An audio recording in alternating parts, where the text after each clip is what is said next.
আল্লাহ আমাদের সকলকে ধৈর্য সহকারে কোরআন ও হাদিসের আলোচনা শোনার জন্য তৌফিক দান করুন, বলেন আমিন।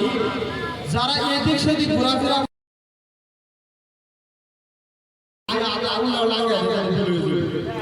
যাই হোক, আমরা আছি মাগফিরাতের মজলিসের মধ্যে আছি।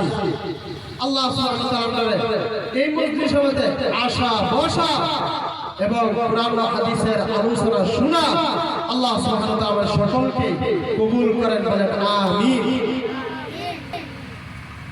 যারা এদিক সেদিক ঘোরাফেরা করতেছি তারা সময় অতিবাহিত না করে হারিয়া মাগফিরাতের মজলিস, আল্লাহ ওয়ালা মজলিস এর মধ্যে আসিয়া এবং বসে আছে। এই যে আমরা মেহমান দাওয়াত দিছি, দাওয়াত দেয়া উদাহরণ দেয়া বুঝবেন কথা।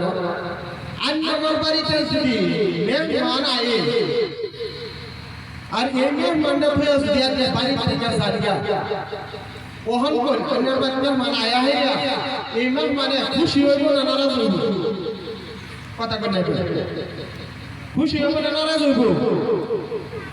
নারাজ হইব না, কারণ মেহমান আইসা আপনার বাড়ি আন্নে অল্প সময় আলোচনা করবেন করে হেরা বইয়া মেহমানের মনে মধ্যে শান্তি লাগবে, মেহমানদারি করবেন।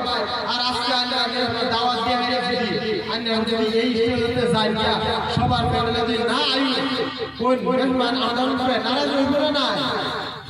গতিকে নারাজ হইব আমরা কেউ উঠতাম না, ইনশাআল্লাহ ইনশাআল্লাহ। আমরা সবাই মেহমান যতক্ষণ পর্যন্ত থাকবো আমরা সকলে মেহমানের সাথে থাকবো তো ইনশাআল্লাহ।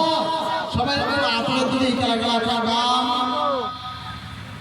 আল্লাহ আমাদের সকলকে ধৈর্য সহকারে কোরআন ও হাদিসের আলোচনা শোনার জন্য তৌফিক দান করুন, বলেন আমিন। যারা এদিক সেদিক ঘোরাফেরা